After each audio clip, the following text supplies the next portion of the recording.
So if you're a parent and you're wondering how to provide for your kid and give them the best childhood ever and give them all of the things that maybe you didn't have as a kid or growing up, I want to just go ahead and I want to give you a story and shed light on what society tells you as a parent that your kids desire and what society tells kids that they should desire versus what they actually desire. I was talking to a little boy recently. He's about 12 or 13 and he's very impoverished. I'm talking wears the same outfit like 3 to 4 times a week and doesn't have more than 2 to 3 different outfits to select from. That's how poor he is. But his school is in a very wealthy school district. Like I'm not talking like middle class. I'm talking like very wealthy, high income families, like mansions on the lake type families. And he is very, very poor. They live in like a 2-bedroom home and there's 4 of them. So anyways, I was talking to him and I was like, does it ever bother you that, all these kids get to do all these fun things and you don't get to do these things? And he was like, no, I get whatever I want. That's literally what he said. He said, I get whatever I want. I said, really? Like, what do you mean by that?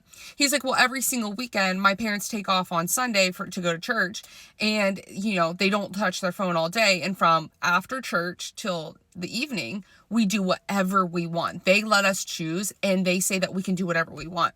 So sometimes we'll go to the park, we play games, we get arts and crafts, all of these different things.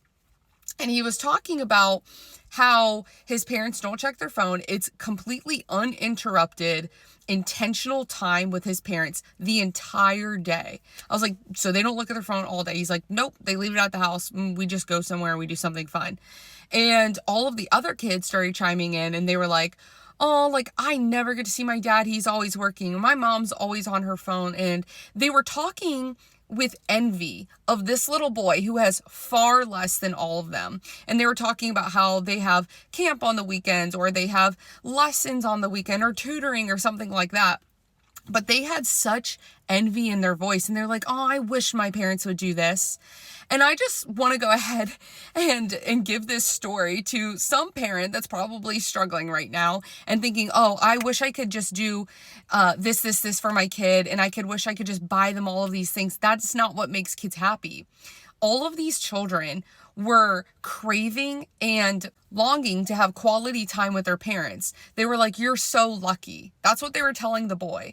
And the boy was like, yeah, I know. Like, seriously, he had that confidence. Sitting in a room full of wealthy people, he had the confidence to say, I am so lucky, even though he had far less than all of them.